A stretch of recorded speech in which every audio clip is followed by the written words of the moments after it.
This is the Troll Patrol, live with Justin FREAKIN. Welcome to the Troll Patrol, live.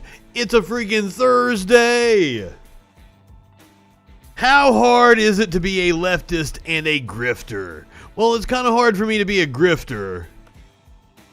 You see, I worked in the media business for 20 years, and I feel like I was a grifter back when I was a news reporter.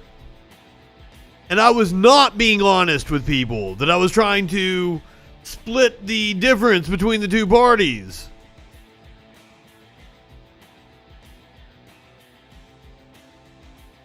Honestly, like there's so much money. Like I made a whole fucking like 25 cents from YouTube in the last week or two.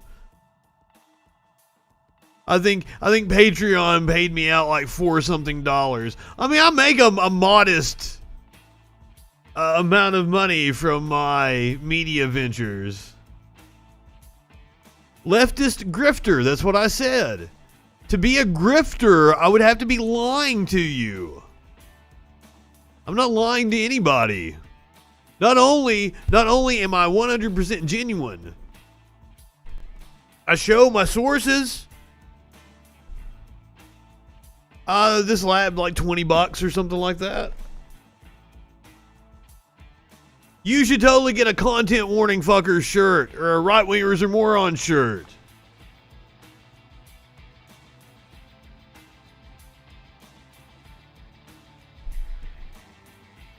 Yes, you used it as an adjective to describe a noun. Leftist is an adjective describing grifter. I was breaking them apart and saying you were describing me as two things, both a leftist and a grifter. I'll agree with the leftist part to an extent. But grifter would imply that like I'm being disingenuous. I totally believe everything I say. And furthermore, I will tell you that the only people who are genuine in what they say to you are leftists. I know this for a fact. I used to work for a right-wing radio talk show host. And he was absolutely full of shit. And he was constantly trying to convince me that I should play the game.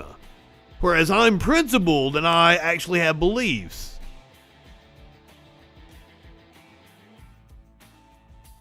I agree. We're getting into semantics here. That's not really my wheelhouse. Plus, we've got something to get to because there is a... Well, I'm not full of shit, sir. I know what I'm talking about. My fans will tell you that I am very well researched. I'm not going to bullshit you on this show. And I'm going to show you exactly where I'm getting my information from. But we have a hostage situation currently unfolding in Minnesota.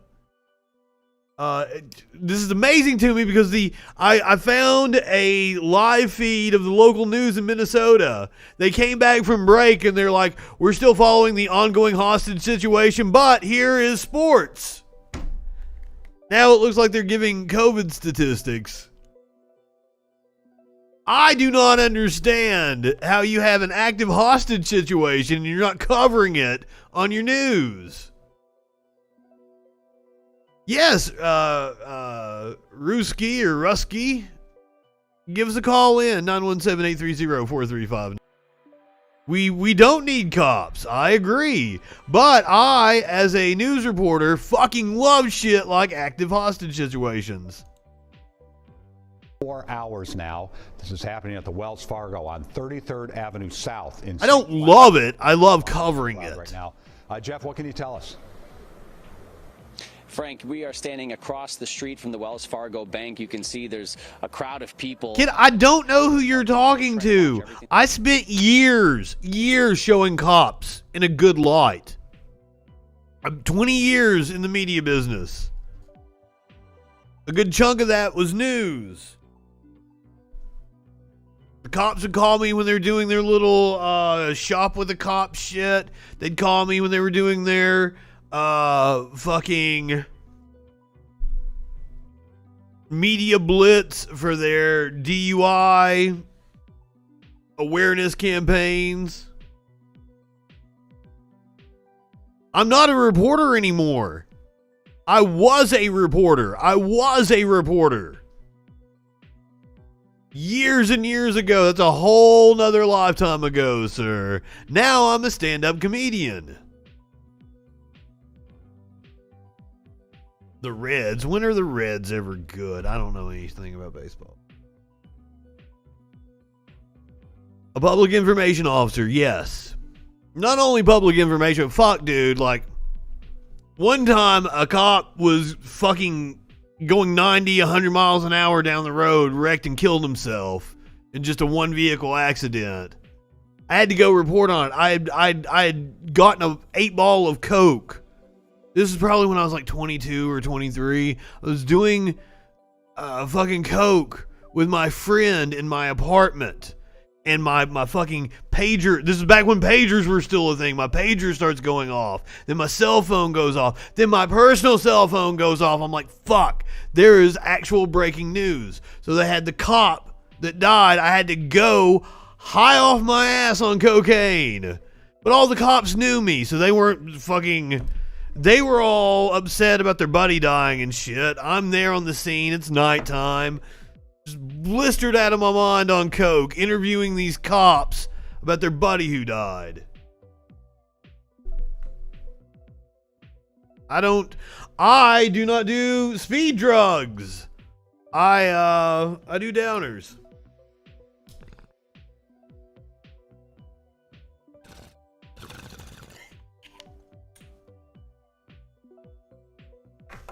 Get me on the speed drugs, I start doing weird things like putting panties on. Still talking about the COVID and not the active hostage situation. So let's get the breakdown on exactly what's going on. Showing you the bank in a live picture, because just in case whoever's in there, we don't want them to see the formation law enforcement is making around the building right now. St. Cloud police tell us, and the authorities tell us, that the hostages in the bank are employees, not customers. St. Cloud police here, FBI, SWAT team. Officials have not told us how many hostages are in the bank. And last report from authorities, there have been no injuries reported. Law enforcement saying they are negotiating with whoever is inside. This started just residue. This afternoon. A spokesperson for Wells Fargo says they're working with law enforcement to help however they can. Keep up. In a statement, they told us, we recognize this is a traumatic moment for the community and our colleagues. The safety and security of our customers. So far, no one hurt is our most important priority that we know of. This is an ongoing situation. Law enforcement say they are still in negotiations. This is not currently live, but it is still going on. Again, without showing you the picture, I can tell you the SWAT team is This was moments ago. Several of the roads in and around this area have been shut off to traffic, but there is a pretty decent-sized crowd forming across the street from the bank here at the. We are not getting into a discussion about epistemology here on this show. There are indeed truths. One of my favorites to point to is the circumference of a circle is always pi. No matter where you exist, what universe, what planet you're on, the circumference of a circle is always going to be pi. There are truths. But that's a whole nother discussion. Why are people coming in here throwing like philosophical issues at me? I do a fucking news headline show.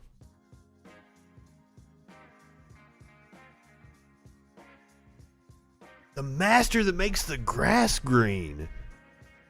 But is the grass even really green, or is that just a perception? That's the way we perceive grass. I don't think the grass is actually green, just like the sky is not actually blue. Well, once again, this is what I spent 5 years in college doing, because this is what the fucking philosophy department is. How am I showing that I'm an idiot? Ruski or Rusky, give us a call. 917-830-4359.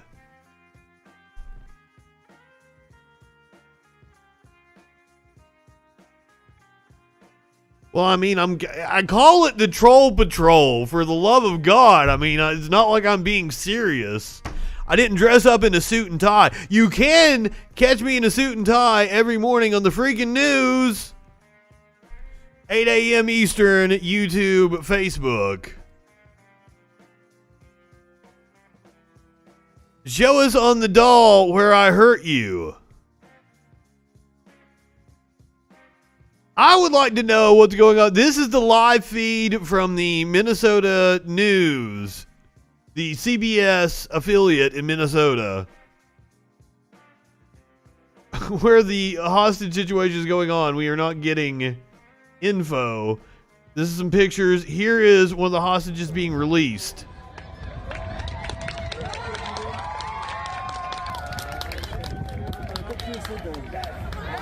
Rocky!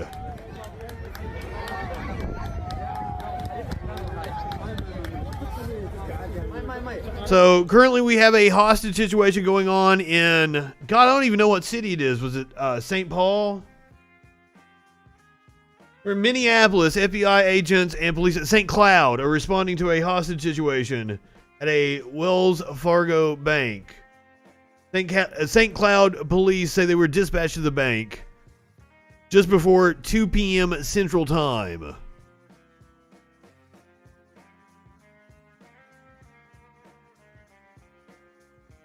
He said curious, bro. What are you curious about?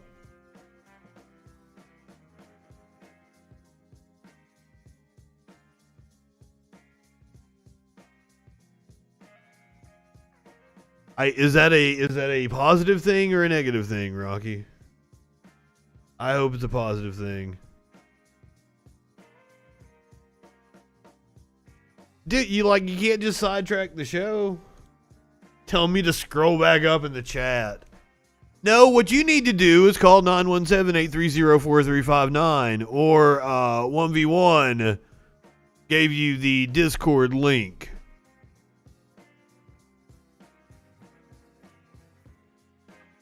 Otherwise, we're going to talk about the news because I do have things to do tonight.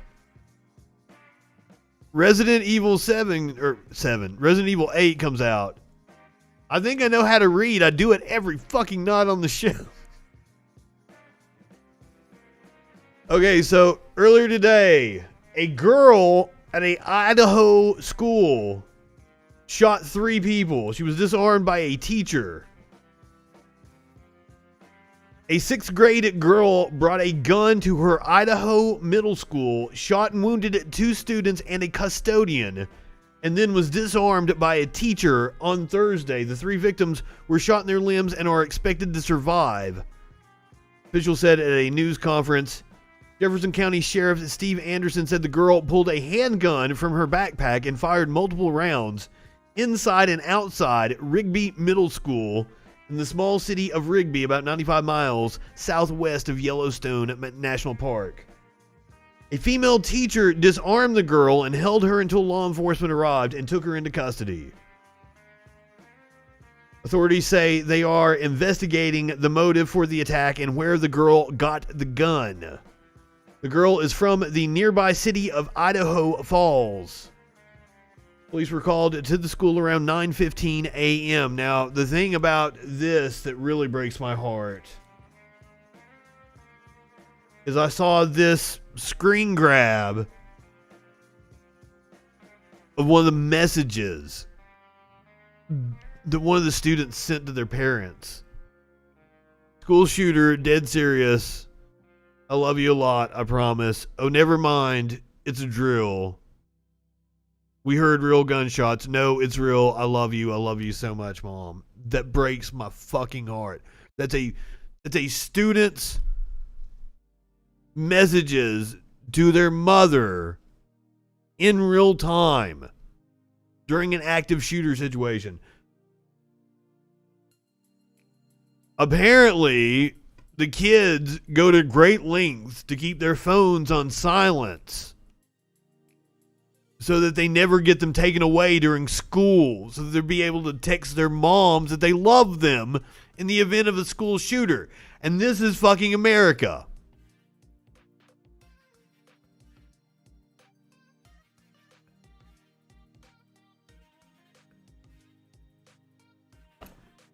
And right-wingers don't want to do anything about it. This is a policy matter. This doesn't happen in other countries. So it's not a few bad apples, or it's not a criminals are going to find a way to do anything. They do it with knives instead. No. No, teachers don't need to carry guns. You don't need to put that responsibility on fucking teachers that already have enough on their fucking plate. We need to properly fund education. We need to fix the ills of our society so kids don't feel the need to go dragging a gun into their schools. Remember, kids, shoot up drugs, not schools. Freaking approved.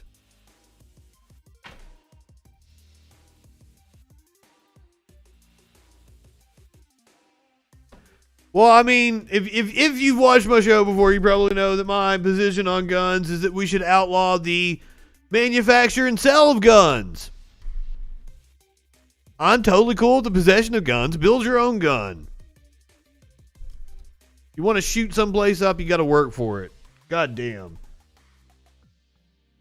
Knowing the amount of effort that Americans are willing to go to things, making them have to build their own gun would indeed cut down on a lot of shootings. Shoot, skeet, not schools.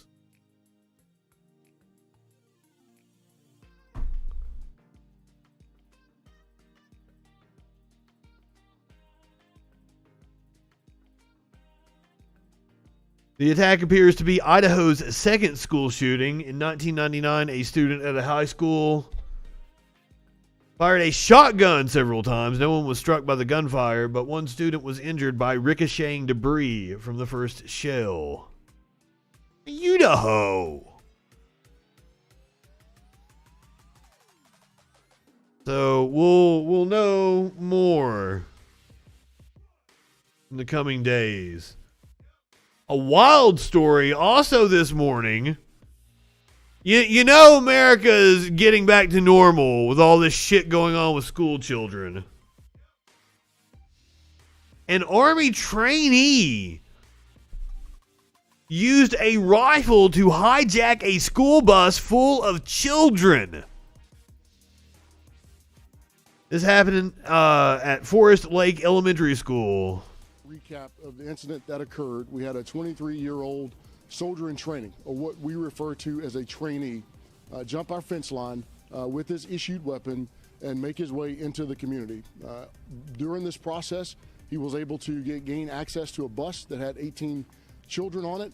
He did make it known to the driver up front. He did not want to harm anyone. He just wanted to get to the next town. What we assess right now, based on everything that we know and having scrubbed through his counseling, feedback from his direct leaders that he had since he's been in training only for 3 weeks at this point, that he was very quiet individual, hailed from New Jersey, one relative that we know of, and so we assess that he was just trying to... He didn't want to hurt anybody, he just wanted to make it to the next town over. What? Make an attempt. Guns for everybody. At some point, he left the bus. He did leave his weapon. His weapon did not have ammunition, but to those in the community, those on the bus would not have been aware of that. But he was holding himself accountable for his weapon as he fled from his unit, but no weapon. At this point in training, no ammunition is issued given 3 weeks in. As he left the bus, one thing that he was trying to do, because he was in his physical training uniform, was trying to acquire new clothes and a ride, which we assume would have been to a bus station, the airport, train station, in order to make it home. There is nothing that leads us to believe through his counseling or through anything in his screening records coming in that this had anything to do with harming others, harming himself, or anything that links to any other type of nefarious activity. Understanding that 3 weeks in, we do experience several... I like how this dude also being very generous, curious. He's like, surely there were better carjacking prospects. He didn't mean to harm anybody. He just hijacked the school bus full of children. I don't mean to laugh. I'm sure it was harrowing for the children and the school bus driver. Soldiers that over the course of their initial stages just have that desire, that anxiety, and due to separation from their families to get home. And we think that was truly his intent and nothing beyond that. I do want to express a great deal of sympathy to those parents, to the bus driver, to our community. We are part of our great community. It seems like they did. We'll find out here in just a second. Every single day. We not only live in the community, we are part of it. And to our community, this is something that was a failure with regard to me and my role in terms of our accountability procedures and processes. So for me, this was a key failure in our accountability processes that I will fix going forward, because the outcome potentially could have been much worse. We are thankful, very grateful that it was not, but that leads me to what procedures to change here in the future so that we don't have an incident of this nature. I would assume he's in the brig. A federal judge has overturned. Shut the fuck up. A rifle-toting U.S. Army trainee hijacked a busload of children.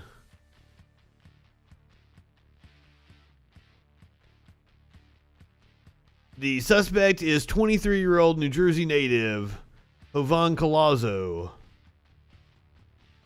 The sheriff released brief video clips taken from inside the bus during the hijacking, showing the man holding a rifle. Where's the video clips?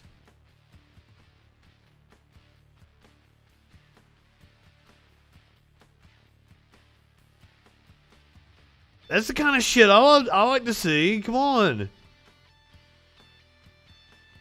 The suspect brought all 18 children to the front of the bus, where they started asking a lot of questions of the suspect. If he was going to hurt them, or the bus driver. The questioning frustrated the intruder before he let the children and driver off, drove himself a short distance, abandoned the bus, left the rifle on board, and was captured without incident. The total time the man was on the bus with the kids was about 6 minutes.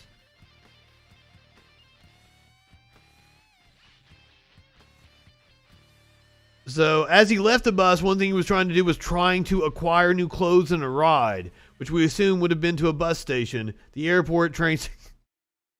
He really didn't want to serve in the military. The bus driver and the students who were headed to Forest Lake Elementary School in Columbia were not harmed. Some students had cell phones and called their parents, alerting them to the hijacking. The driver had recently undergone active shooter training because, of course, it's America. And Locke gave the man and those students full credit for keeping their composure. This country, fuck.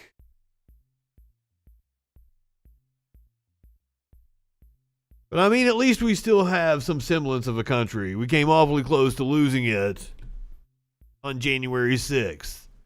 The FBI is still after. Hold on, they're still talking about COVID and not the hostage situation. I'm very upset. If one of you guys can find me a live feed of the hostage situation, we'll totally watch that. FBI is still after the worst of the worst in Capitol riot as new arrests come at steady pace. More than 440 people have been charged with taking part in the Capitol siege, coming from all but 6 states, with most coming from Texas, Pennsylvania, and Florida.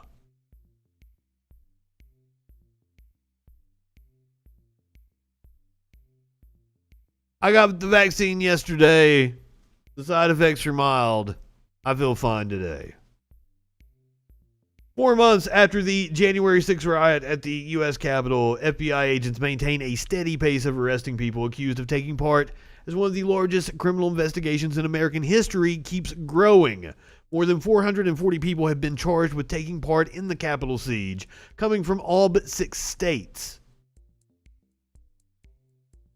Men outnumber women among those arrested 7-1, with an average age of 39. That makes total sense, though I thought that there'd be a few more boomers in there, kind of bumping it up.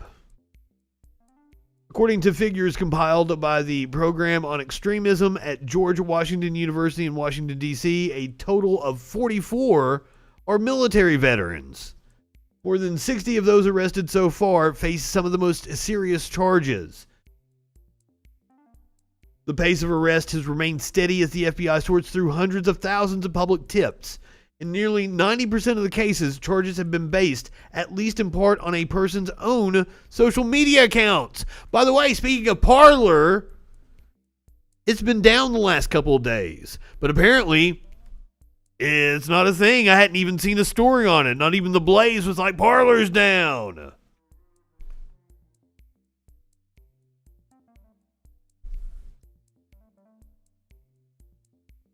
A New York man, Robert Chapman, bragged on the dating app Bumble that he'd been in the Capitol during the riot. The person he was seeking a date responded, "We are not a match," and notified the FBI. That's one of my favorite stories of all this. Investigators have also used facial recognition software comparing images from surveillance cameras and an outpouring of social media and news agency videos against photo databases of the FBI and at least one other federal agency, the Customs and Border Protection. They've also subpoenaed records from companies providing cell phone service, allowing agents to tell whether a specific person's phone was inside the Capitol. Because all these survivalists and boogaloo boys were dumb enough to take their fucking phones in the Capitol. I post this show on Parler every fucking day. It was getting thousands of views, but Parler is mainly bought since it came back.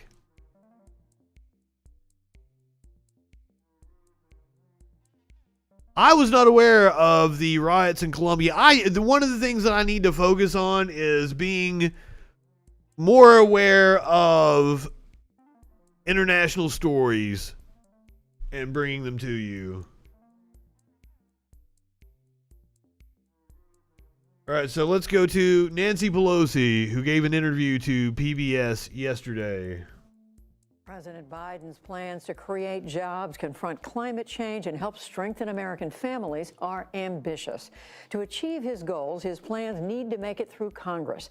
Key to that success. I am anti-cocaine shortage. Pelosi.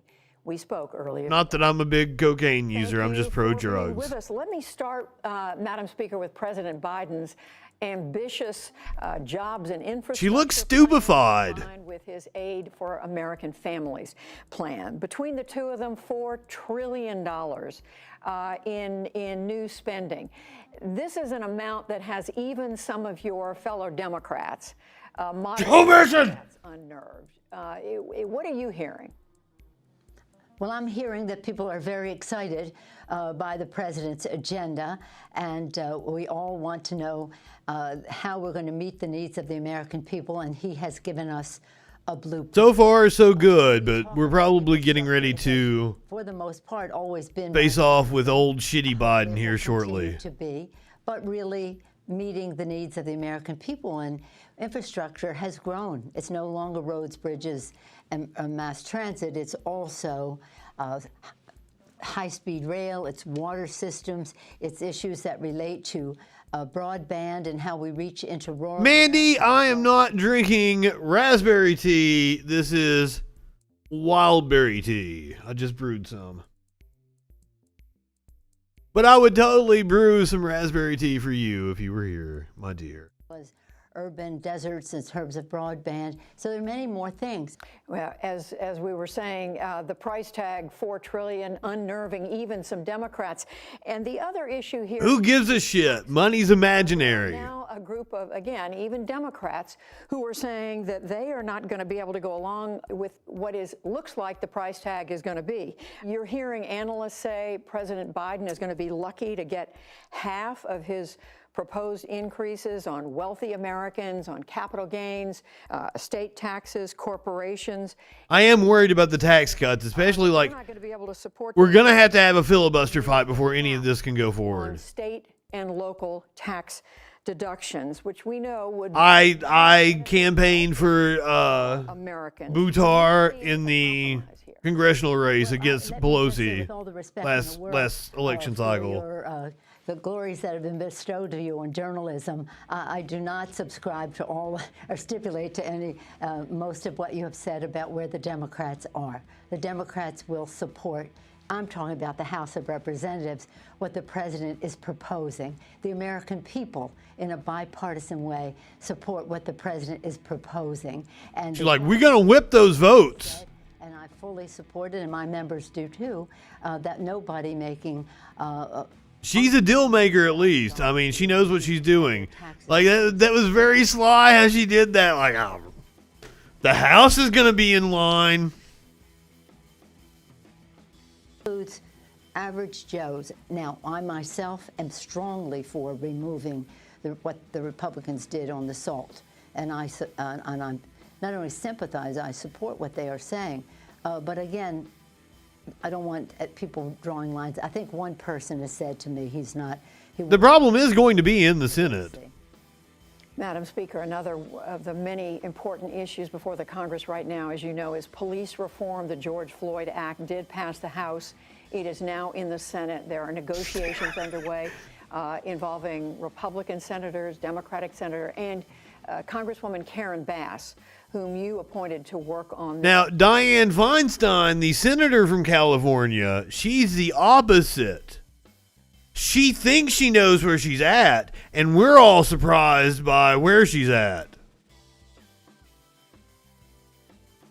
There are many a Democrat that needs to go. On the verge of some kind of an agreement that would involve keeping a kind of legal protection for individual police officers, so-called immunity, but allowing lawsuits against police departments. If that is what Congresswoman Bass comes back with, is that something the Democratic caucus can accept?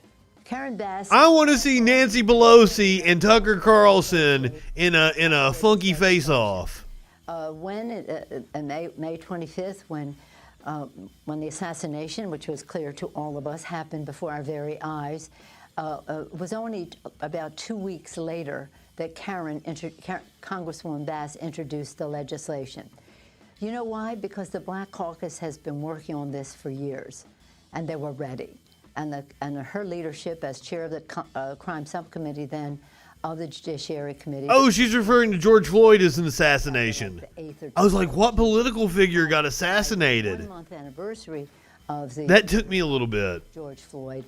The bill passed the House of Representatives. Madam Speaker, as I said, several important things, so many important things to ask you about. One has to do with investigating what happened on January 6th when there was a mob that overran the United States Capitol. Here we are 4 months later. Would I go home with Nancy Pelosi if she's hitting on me at a bar? I might. I'm freaky like that. As many are suggesting, to have President Biden appoint a bipartisan commission, equal number of members on both sides, to investigate what happened. No, I think this is something that the Congress has to do. This, similar to the 9/11 Commission. So she's talking about the bipartisan commission to investigate the Capitol siege. The assault was made on the Congress, on the Capitol of the United States, on our democracy. This is about January 6th. But it's really important for people to understand this. There is still strong, very strong denial among the Republicans, at least I can speak from the House standpoint, of what actually happened. You see what they're doing with one of their own leaders for speaking truth, or because she won't lie. Representative Liz Cheney. Talk about even how we pass our bill, our supplemental, to repair the Capitol. They're like, well, why do we have to fix the windows and doors? You know, like what happened on January 6th. So there's denial of what happened then, and then there's denial as to how this has to be the focus of it. Well, you alluded to what the Republicans in the House appear to be on the verge of doing, which is removing Congresswoman Liz Cheney from her role as the conference chair. We're probably going to get that next week. I will totally carry that live. Congresswoman, but that might be something that happens in like a committee session. We might not get to see that process. So they have the right to do this. What's your take on it? But we're looking like midweek next week. I don't get involved in their caucus, and they don't get involved in mine. But when I do speak to the fact that Liz Cheney has been very courageous in speaking truth about what happened. Also, Liz Cheney is not our friend. She is still a far-right fucking nut job, the daughter of Dick Cheney. Liz Cheney is doing is indicative. What they're doing to her is indicative of what they're doing about the entire event that happened on January 6th. They're, again, in denial when we talk about what the architect of the Capitol wants to do to strengthen the physical structure of the Capitol. Why would we do that? Why would we do that? All they want to do is... Well, it's getting kind of old. ...spent on the day of. It's really important. I don't want to be a fearmonger about this, but nothing less is at stake than our democracy. Any comment on Elise Stefanik?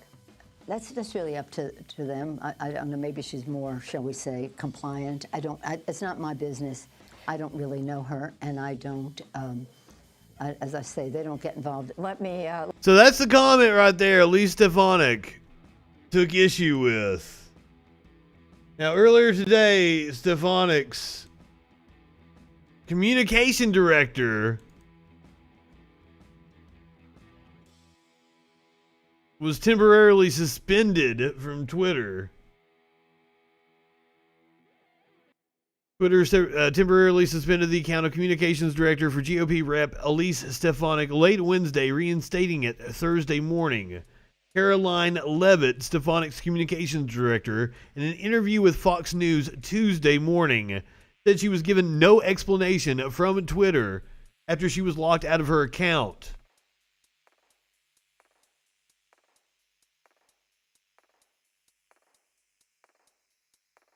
So, Levitt, who worked at the White House during the Trump administration, said her last posts were all related to Stefanik's efforts to replace Representative Liz Cheney as House Republican Conference chair, including a retweet of a post previewing Stefanik's interview on Steve Bannon's show. How is that motherfucker not in prison? She is more compliant. That's exactly. She's not going to buck the party. That is literally why they're replacing her. Liz Cheney is stepping out of line with the Republican Party.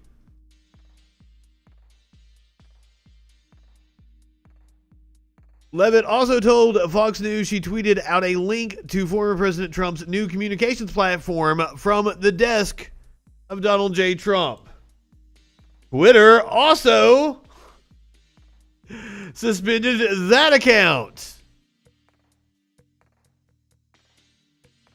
An account pulled from Twitter for appearing to belong to former President Donald Trump's newly launched communications platform was not created by the ex-commander-in-chief's team, the Post has learned. The plot thickens. The 45th president on Tuesday revealed his new website from the desk of Donald J. Trump, which allows him to provide his thoughts in Twitter-style posts, which can be shared on social media sites from which he has been banned. The site is meant to serve as a place to speak freely and safely, a statement from the Trump team said. An account appearing to belong to the former president's new platform, DJT Desk, emerged on the social media site shortly after, but a source close to Team Trump told the Post that the account was not created by anyone on President Trump's team. I'm sure it wasn't. It was probably created by one of the super PACs that doesn't actually work with him. Twitter 100% in the right for suspending it. By the way, right-wingers constantly like, it can happen to you. It can happen to you. So I would like to point out, it already happened to me years ago, motherfuckers. I've been suspended from Twitter for years, and I didn't incite a riot against this country. So shut the fuck up. If we are applying Twitter rules evenly, the president should have been banned long before I was banned. Platform permanently banned the then president following the January 6th Capitol riot that we have covered in depth. The social media bans are seeing a positive effect. Coming to us from Vox, this article says, here's just how much people have stopped talking about Trump on Facebook and Twitter. I'm your friend and I'm banned. Donald Trump used to be everywhere on social media, but lately it feels like he's nowhere. Many have noted just how little people have been talking about Trump, from cable news to Google searches, since he lost the election. The numbers are startling. Mentions of Trump went down by 34% on Twitter and 23% on Facebook the week after he was banned. Trump mentions have continued to decline around 90% on both platforms from where they were the week of the riots. Now, I'm sure they were up at that time as well. He was getting ready to leave office. We were all talking about him. And also, a lot of it is, a lot of the mentions of Trump were people like me, you guys, people on the other side mocking him for saying stupid shit everywhere. I haven't been banned in a while, actually. I have been very good on the current Facebook account that I hold. Of course, it's impossible to divorce the decline in the Trump conversation from the fact that he's no longer president. Also a contributing factor, I'm sure. But we always have the specter of Trump hanging over us. Currently, we have the recount going on in Arizona, where the Arizona Republican Party has hired a firm that is very pro-Trump, pro-conspiracy theory, to audit the results of the Arizona vote in Maricopa County. The U.S. Justice Department is worried about the Arizona vote recount. The DOJ wants to guarantee that federal law is followed, which seems perfectly reasonable now, doesn't it? The U.S. Department of Justice expressed concern Wednesday about ballot security and potential voter intimidation arising from the Republican-controlled Arizona Senate's unprecedented private recount of the 2020 presidential election results in Maricopa County, specifically the urban area where Phoenix is. In a letter to GOP Senate President Karen Fann, the head of the Justice Department's Civil Rights Division said that the Senate's farming out of 2.1 million ballots from the state's most populous county to a contractor may run afoul of federal law requiring ballots to remain in control of election officials for 22 months. And Principal Deputy Assistant Attorney General Pamela S. Carlin said that the Senate's contractors' plans to directly contact voters could amount to illegal voter intimidation. Right-wingers are shameless. Absolutely shameless. Let me give you another example of it. Republicans that voted against COVID relief, against the Biden stimulus plan, are promoting it like they did vote for it. Because of course they are. This is coming to us from the Associated Press. Representative Nicole Miliatakis said it pained her to vote against the $1.9 trillion American Rescue Plan. But in the weeks that followed, the first-term Republican issued a news release celebrating the more than $3.7 million from the package that went to community health centers in her district as one of her achievements. She said she prided herself on bringing federal funding to the district and back into the pockets of taxpayers. Every Republican in Congress voted against the sweeping pandemic relief bill that President Joe Biden signed into law 3 months ago. But since the early spring votes, Republicans from New York and Indiana to Texas and Washington have promoted elements of the legislation that they fought to defeat.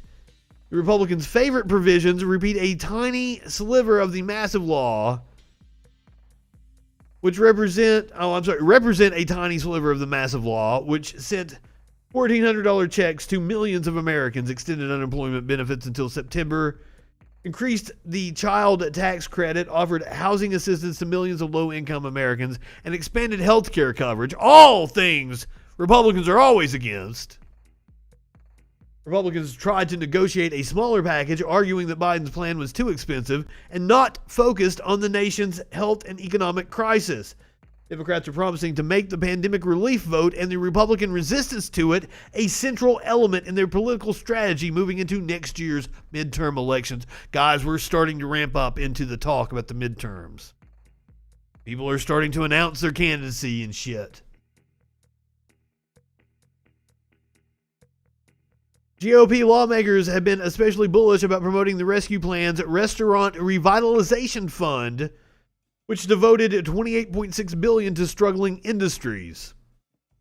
To the struggling industry. I'm not high enough for this shit. Applications to the program reopened this week. House Minority Leader Kevin McCarthy, a Republican from California, topped a group of at least 8 Republicans who have encouraged constituents to apply in recent days.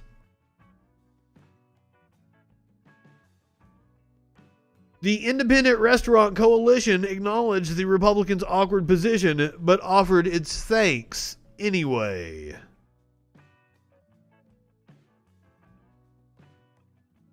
The GOP ultimately benefited politically from uniting against the massive economic stimulus package signed into law by President Barack Obama in 2009. Republicans scored massive gains in the House and Senate the following year. It doesn't look like that's going to happen. There's a good chance that Democrats lose the House, but if Trump keeps sticking his nose into races, it's probably going to be a benefit. And it looks like Trump's going to do it. Apparently, Trump rallies restart this month.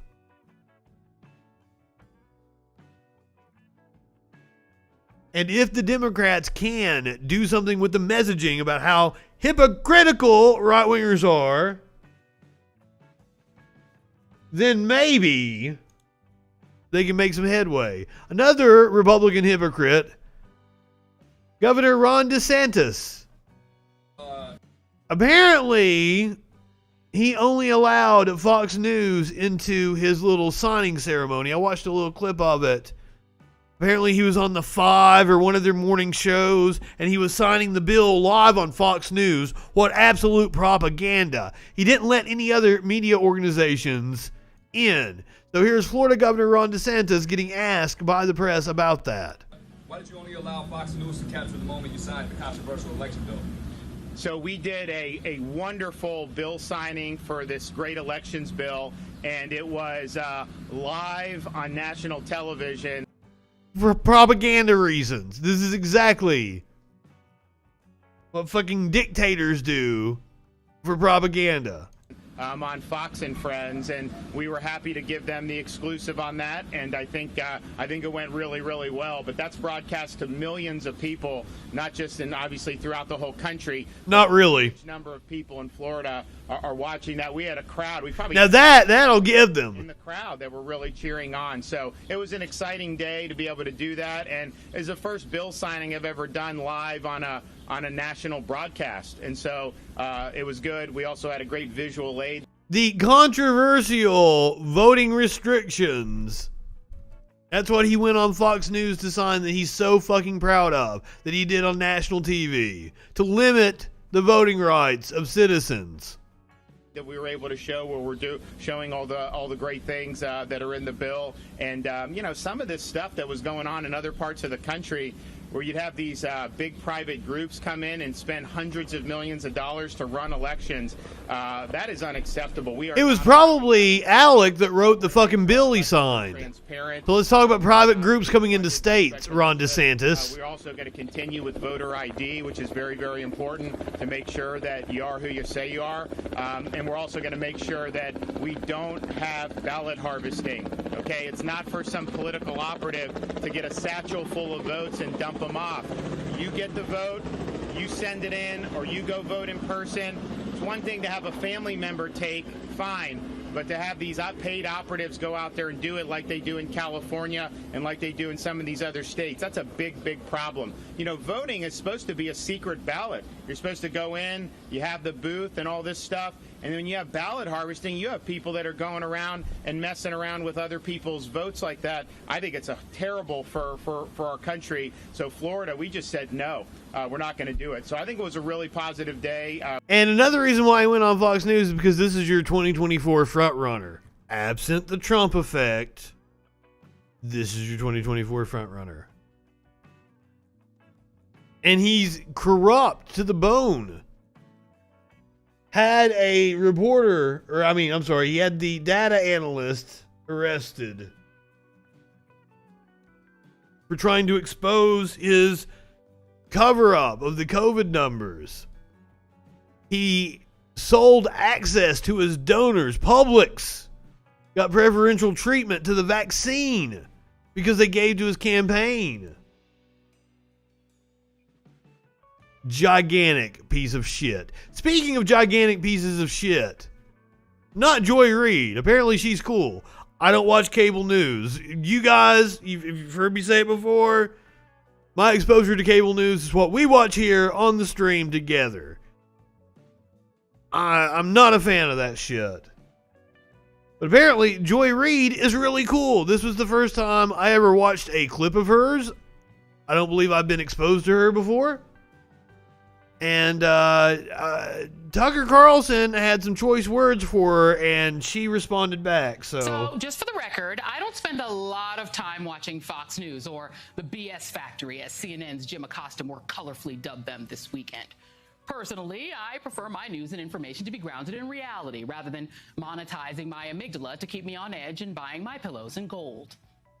However, according to Media Matters, The Root, Crooks and Liars, and others who watch Fox News so you don't have to, at least 3 times in the last month, well, Tucker Carlson took time off from badgering strangers in parks and... I'll throw Right Wing Watch in there, and there's a few other sites as well that watch Fox News so I don't have to, and that's how I find the clips and put them together for you guys. Bouncy houses to demand that they show him their children's unmasked faces, to refer to moi as the race lady. The race lady. Why would he call me that? I mean, I used to run track in high school, but I mean, honestly, I'm not that fast. So what else could it be? What else could it be? Watch The Race Lady on MSNBC. Harvard educated but totally oppressed and absurdly racist claims, says the race lady from Harvard. Joy Reid, the race lady over at MSNBC. Here's the race lady from MSNBC finally putting her Harvard degree to work. Oh, wait a second. Harvard educated race lady? Now you're really confusing us. Well, Joy Reid, the race lady over on MSNBC, took a quick break from haranguing Whitey yesterday.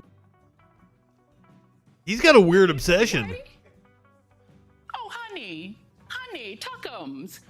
Is this really about me fixating on race, or is it about you fixating projection?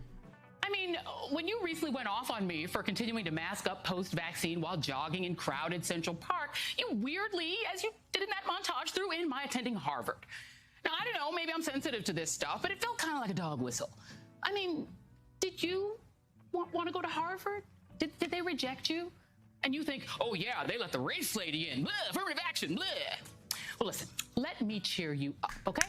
I got into Harvard and, okay, Yale, Vassar, and the University of Denver, too, because I had a really high GPA and fantastic SAT scores. And that's how affirmative action works, love. Schools search for smart people from diverse backgrounds so that these schools won't be as dry as all the major sports leagues were before they desegregated.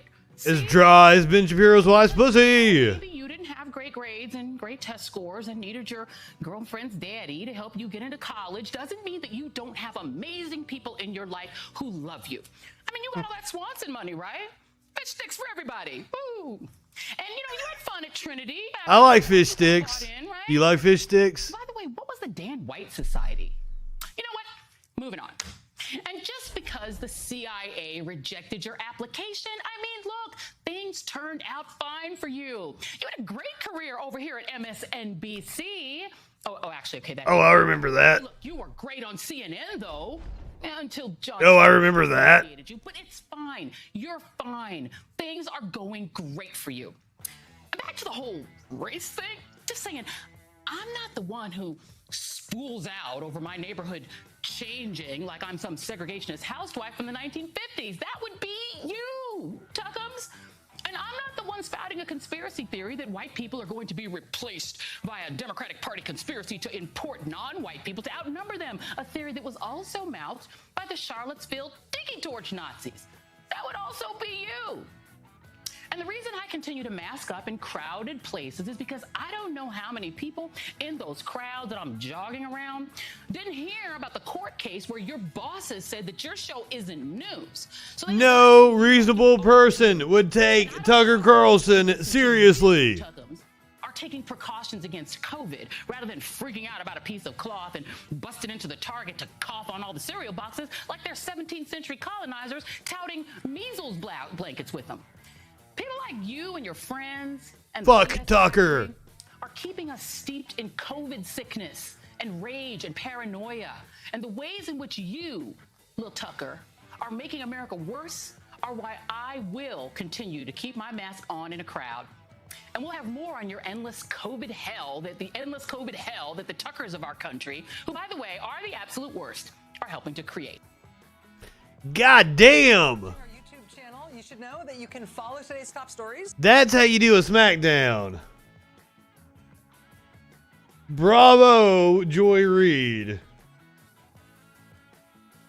Tucker has gotten it from several places over the last few weeks. John Oliver eviscerated him not that long ago. Did a whole episode on him. New Jersey cop fired for post berating BLM protesters as terrorists.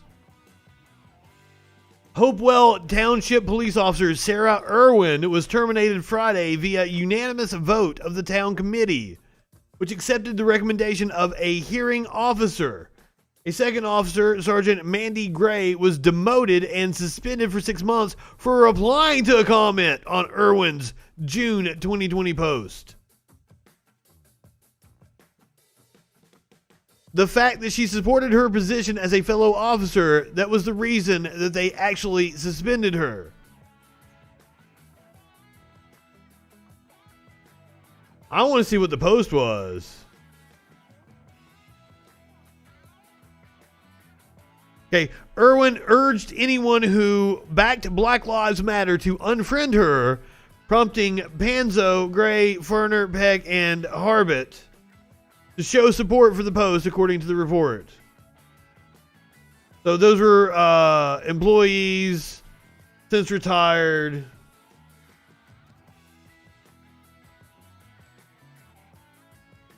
Irwin's post was investigated by the Mercer County Prosecutor's Office, but no criminal charges were filed. I would hope not, but she doesn't need to be a cop. She's been there for 20 fucking years. All right, we've got a college professor on leave after having a heated discussion with a student. So let's go down here. Let's check this out. Apparently the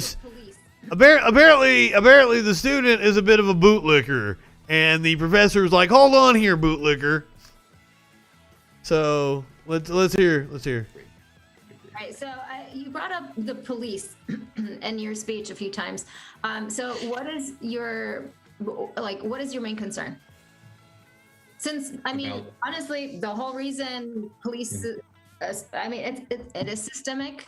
The issue is systemic because the whole reason we have police departments in the first place, where did it stem from? What's our history? Going back to what Jeremy was talking about, what does it stem from? It stems from people in the South wanting to capture runaway slaves. Maybe they shouldn't be heroes. Maybe they don't belong on a kid's show. So I disagree with what Jeremy said about it, because I think cops are heroes and they have to have a difficult job, but we have to have all of them. Life. Oh, I'm not. First of all, I don't think doing a job you're hired to do makes you a fucking hero. What the fuck is the definition of hero anyway? Let's get the precise definition here. A person who is admired or idealized for courage, outstanding achievements, or noble qualities. You know, honestly, a person who is admired or idealized for courage, that can apply to cops. I'll give the kid that. Okay. By strictest definition. I'd say a good majority of them. You have bad people in every business and every part. Yeah, Well, wait, a lot of police officers have committed atrocious crimes and have gotten away with it and have never been convicted of any of it. And I say this as a person who has family members who are police officers. Yes, I understand. And this is what I believe. This is my opinion. And this is, not popular to say, but I do support our police, and we have bad people, and the people that do bad things should be brought to justice. I agree with that. But I think that... and that's the reason why they're not heroes, because the people responsible for bringing them to justice are their co-workers, and they don't do it. Instead, they protect each other, and they have a thing called the Blue Code. Say it again. They haven't. Well, I agree with you on that point of they should, right? Okay, so what is your bottom line point? You're saying police officers should be revered, viewed as heroes? They belong on TV shows with children? I think they are heroes in a sense because they come to your need and they come and help you. And they don't. The courts have ruled that they have no obligation. But we should fix that. But I think they're heroes. Well, they're I think that's the problem, is looking at it as a business. Because they're actually supposed to protect and serve the people. They do protect us. What do we call when we're in trouble and someone has a knife or a gun? I wouldn't call the police. I wouldn't call the police. I don't trust them. I don't trust them. My life's in more danger. Who would you call? In their presence. Professor? Handle it myself. I wouldn't call anybody. Well, would you have? If someone intruded your house with a gun, what would you have a gun on you, or who would you call? It's my time to go. Okay. Okay, I'm not going to be already in your house with a gun. There's not much you can do at that point. Calling the police is kind of just, Yeah. And I know that it's not popular for me to say that to you guys and people in here, but that's what I believe about the police. Okay, and, thank you. I appreciate it. Thank you Thank you guys very much. for listening to my point. I appreciate it. Thanks. I will say, yeah, I'm glad you did say that, even if I disagree with you. It's important. Yeah, and we should fight for the right for people to say things that we don't even like, right? I may not agree with what you say, but I'll fight for your right to say it. Amen, brother. Within some extent, I'll say. Well, who was trying to stop him from saying it? They were having a discussion. What the hell is that about? As if he was in any danger of not being able to say. The police, fucking, like, that's all police have been portrayed as. My entire life has been heroes. I got taken to the fucking police station as a kid. I've got pictures of myself with the fucking troopers all around me. Yeah, Mandy.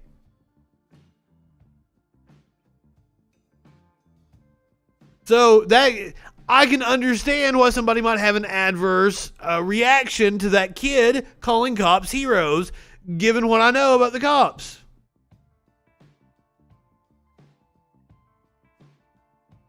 What the fuck? Here we go. Alabama trooper charged in child rape. Hid checkered FBI past.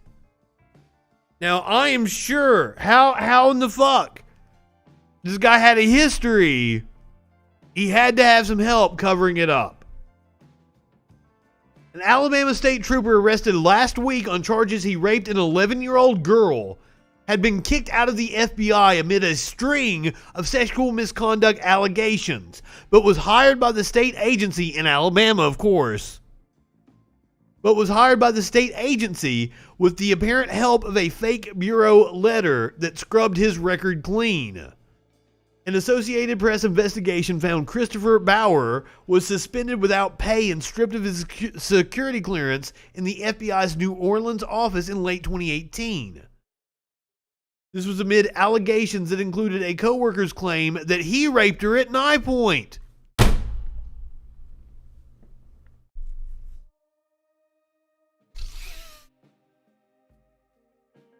How in the world does he get hired on? And how in the world is he not in fucking prison, but gets hired on as an officer? So you're going to tell me, college kid that we just heard from, you're going to tell me that these cops should be portrayed as heroes when they allow this scum onto their force and probably give him the opportunity to commit this crime, I would assume.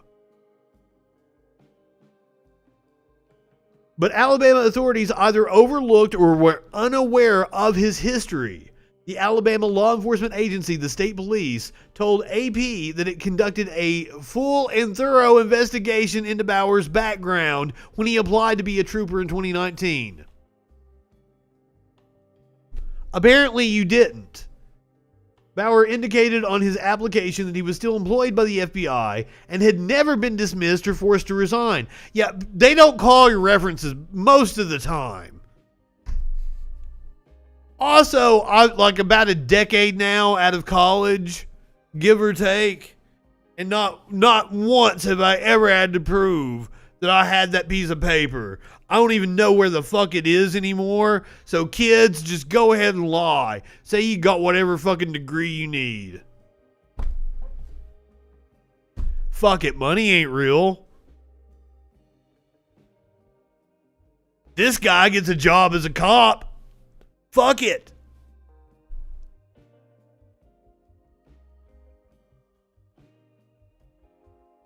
The state's Law Enforcement Credentialing Commission provided AP a copy of the letter purportedly from FBI headquarters that makes no mention of Bauer's ouster, confirms his decades of creditable service, and deems him eligible for rehire. Oh, okay, maybe something like that. You have to prove you have a nursing license. I've never had to prove I have a broadcasting degree. Nobody has ever challenged me on that one. Bauer, 41, was arrested last week in Montgomery on charges including sodomy and sexual abuse of a child under 12. Bauer remained jailed Wednesday on a $105,000 bond. He has a fucking bond. He can bond just like Duggar bonded out. What the fuck is wrong with this country? The FBI declined to say whether it was asked for any information about Bauer's suitability to be hired by the state police. Alabama Governor Kay Ivey's office referred questions on the matter to the state police, which did not respond to repeated queries about the details of Bauer's hiring. Bauer resigned from the state police following his arrest.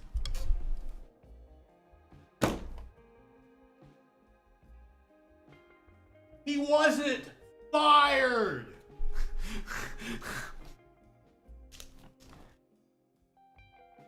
He wasn't fired from being a cop because he was arrested. He resigned.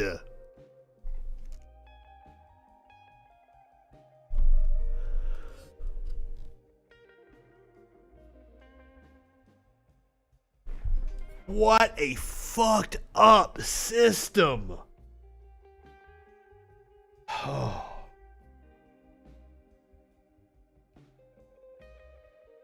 So we do have a couple of cops testifying against a fellow cop in Huntsville, Alabama.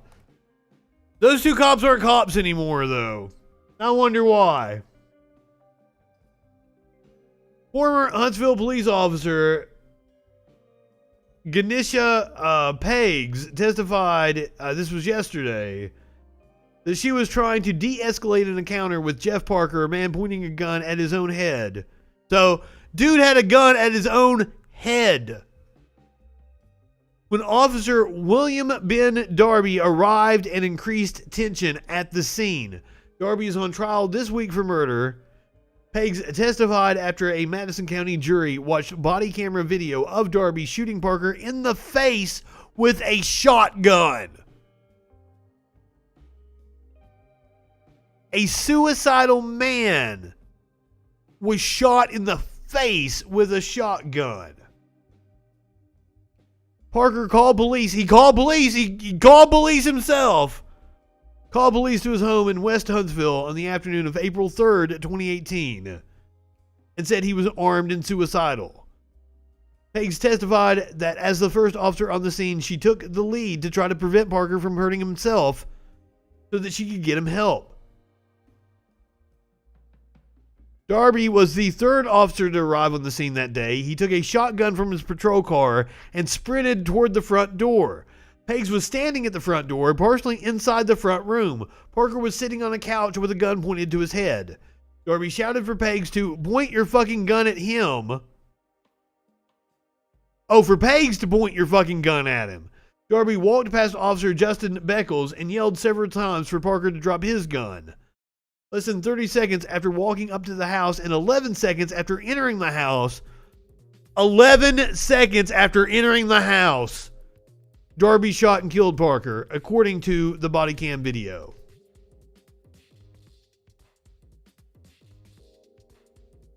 Darby is arguing that the deadly shooting was justified and that he acted in defense of himself and the other officers at the scene because, of course, he's a fucking piece of shit. The prosecution has rested its case after calling just 5 witnesses. They rested on Tuesday. The trial is probably going to go on for a couple more days. Hopefully, justice is served.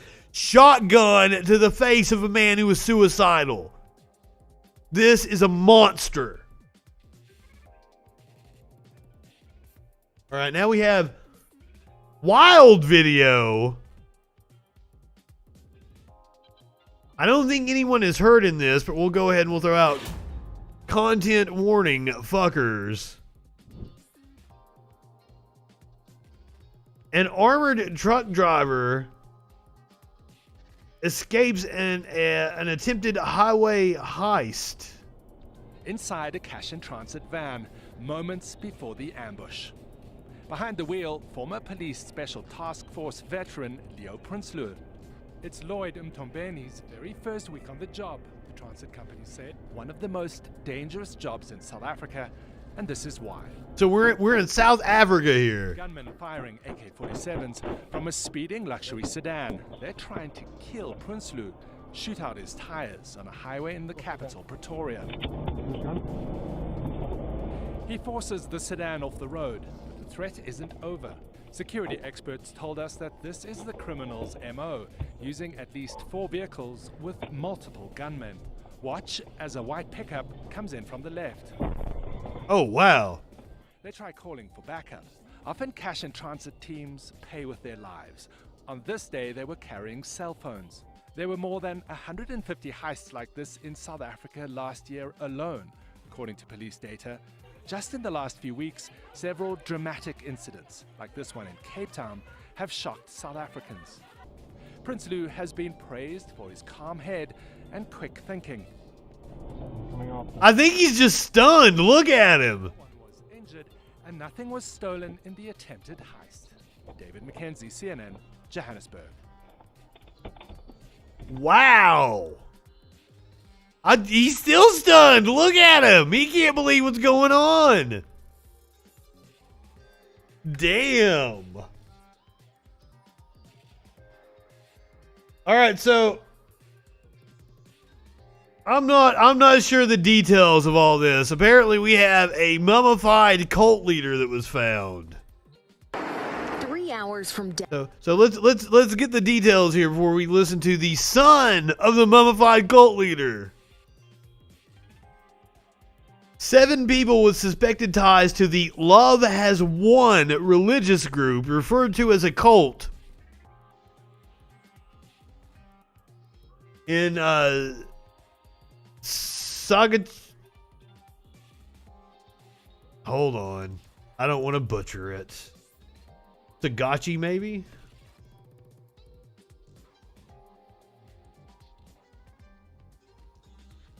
Can I get a pronunciation?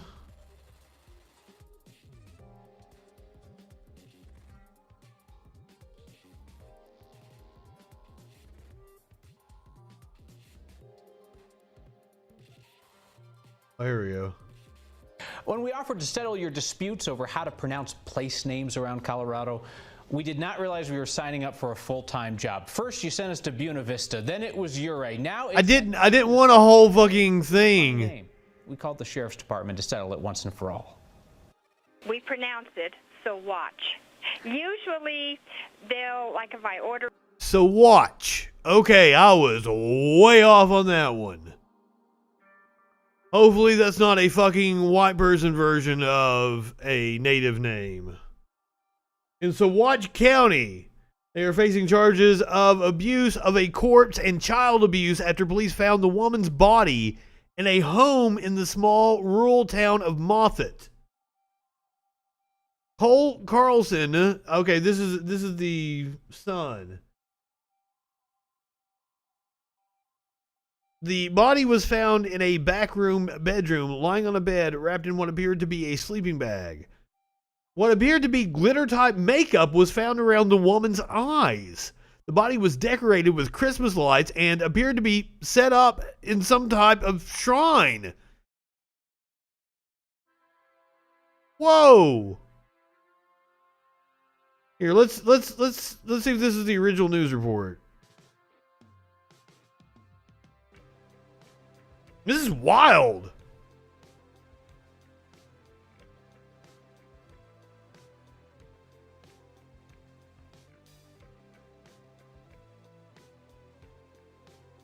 Well, doesn't look like it's going to play for us. And oh, there we go. Joining us right now on Fox 31 now is our very own Nicole Fierro. Nicole, one of our rock star reporters here, has been digging into the Love Is One cult pretty much all day. Nicole, I figured we'd just recap for viewers who are watching this at kdvr.com or the Fox 31 app what we know. Again, 7 people have been charged. I don't even want to try, Mandy. After a female body was discovered at a home in Quacha? They have connections to this cult. We do believe What? that the Chitta. body is that What of Chitta? the alleged cult leader. We're getting more information about all that. But just, and Nicole, I'd love to pick your brain about all this. What a cute little town. With abuse of a corpse and child abuse. What did you learn about the culture of this cult and what they were really all about? Tell me about that. A lot. Seriously, this town is gorgeous. I spoke with 3 people today. I spoke with a former member who That's how you say that? No way. given the title of a father god. The leader is the mother god. He said he was a former lover of this woman who they believe her body is the one they found. They explain in the documents that her Don't do religion, ever. in a very odd state, mummified. Her eyes might not be there, and that there was glitter around her. She was wrapped in Christmas lights. This information actually came to the son of this woman as a big shock. I spoke with him as well. He told me that 15 years ago, she left their home, and he's the oldest son, that he met up with her maybe once a few years ago. They would talk on the phone here and there, maybe a couple Skype calls. But Okay, so let's actually hear from him. We've got him. Denver, in a small western Colorado town, a group with an international following consumed the life of a young boy's mother. Well, I am Amy's oldest child. My mom is a cult leader, or was a cult leader. Cole Carlson says 15 years ago, his mother, Amy, also called Leah Carlson, left him when he was 10 to become the leader of Love Has Won. Former members tell us she was considered and called God. She was the earth incarnate. She is Mother God of all creation. Some of the details that have slowly continued to come out have been rather shocking to me, honestly.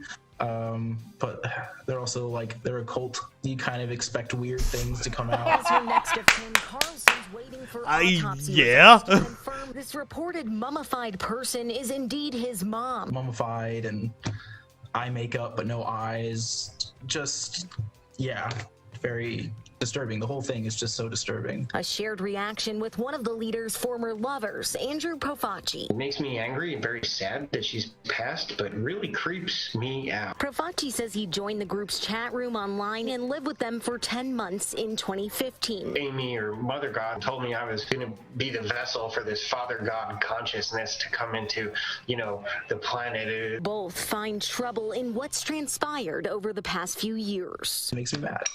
And I really don't want to see this work continued, especially not with her name attached.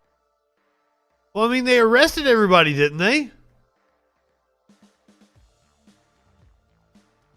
Yeah, 7 people with suspected ties are facing charges. That's what, like, we saw their mugshots. Wow. Left her baby to become a god. Noble. Scathing report last December criticizing Denver. So we've gotten to just the crazy story portion of the show, in case you hadn't noticed. Here's another one for you. A lunch lady in Louisiana, school cafeteria worker was busted for allegedly hosting teen boys at her home for sleepovers, where they watched porn, drank booze, and engaged in sex acts. So this is Dawn Marie Bay. She is 38. She allegedly met the boys, who were ages 13 to 16, at the school where she worked as a lunch lady. She allegedly invited them on multiple occasions to her home in Baton Rouge, where they watched pornography, drank alcohol, and participated in sexual encounters. She was arrested Friday. I love how they repeated that just to like make an article, because there's not many details here. She was arrested Friday on multiple charges of indecent behavior with a juvenile and contributing to the delinquency of a juvenile. He was booked into the Terrebonne Parish Criminal Justice Complex, being held on a $50,000 bail. Now, that if anybody needs to be out on bail, it's her, because, like, yeah, what she was doing was predatory, but, like, the boys were probably into it, too, so. She should be punished. But it's not like a fucking Josh Duggar thing where that motherfucker should have already been under the jail.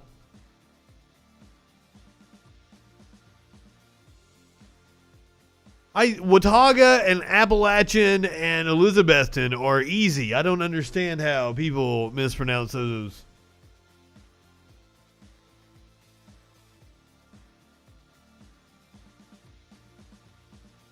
I don't know the point you're trying to make. Because female pedophiles are far more likely to be doing shit with, like, their students. Like, it's the males that are, like, predatory. Predatory behavior is, for some reason, like, it's found a lot more with males. But now, earlier we did the story about the school shooting today, and that was a female school shooter. That doesn't happen very often.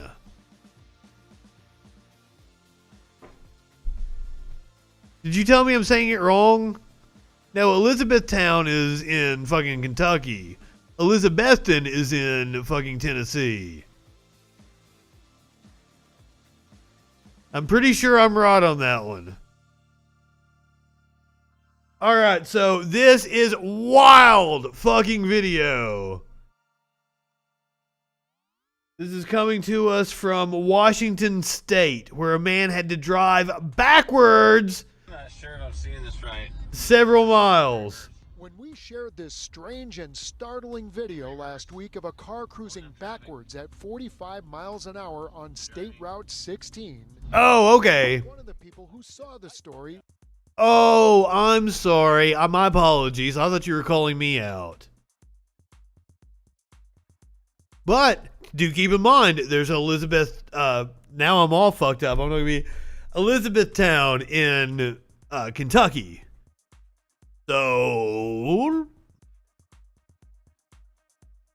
yeah, I had when I was like a little kid, I had a librarian that was like, she was like an acclaimed author. And she wrote fucking children's books and shit. And, she had a big thing about like the pronunciation of Appalachia. So that's, but I heard somebody else mention that like, the Appalachian Mountains run all the way up into the Northeast. So while we feel that we have the claim to the Appalachian Mountains and how to properly pronounce the name, who are we to tell somebody who also lives in the mountains up in fucking New York, you know, how to say the fucking word, right? Was the driver. Yeah, it was me. I'm Nathaniel Grayson. And I'm the infamous drive backwards on the freeway guy. This dude's so cool. now, but when you actually hear what led to this. My life was like in danger, so I was driving as if I was driving my life on the line. Nathaniel was actually taking emergency action. Turns out my car has this thing where the steering wheel locks up. We checked federal records. It's been a problem owners of early 2000 era Chevy Malibus have been reporting online for years. I remember that. Wasn't there a recall? Nathaniel reacted by slamming his brakes. So I'm just in every lane going, and then it does a 360 and I hit the wall like bang. His car was now rolling backwards, with steering now working, after somehow missing other cars who were heading right at him. So he kept going. I seen the exit sign. I was like, oh, you know what? I could probably make it to the exit. He figured his reverse trip would only last about a minute. And I'm like, dang, this exit is really far. But I'm like, I got this, take it easy. And I just stay focused. I don't look around, but I see cars like driving by. I'm like, do they not notice I'm going backwards? That's when he got the attention of other drivers who marveled at his skill. Time just slowed down, and I was just like, I felt like I was wow. I can do this. Even State Trooper Robert Ryer said, unbelievable. Nathaniel says he's heard the comments online about this all being a stunt. He says what actually happened here was a small miracle. Really, I was just trying to save my life and make sure nobody else got injured. Gary Horker, Kairos 7 News. Yeah, I don't think it was a stunt because he would have been fucking... He would have been filming himself on the Instagram or something if he was like an influencer that was trying to get follows and shit from it.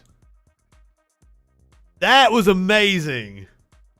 Mad props to him.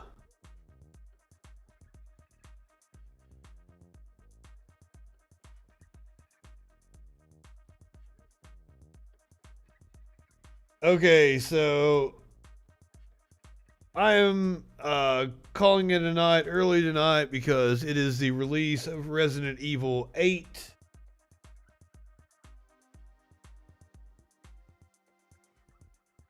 So if you are watching on Twitch, I'm going to send you over to Dirtbag.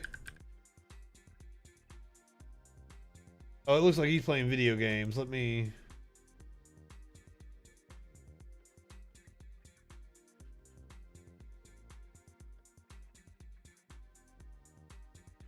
I'll send you over to Sun Soul.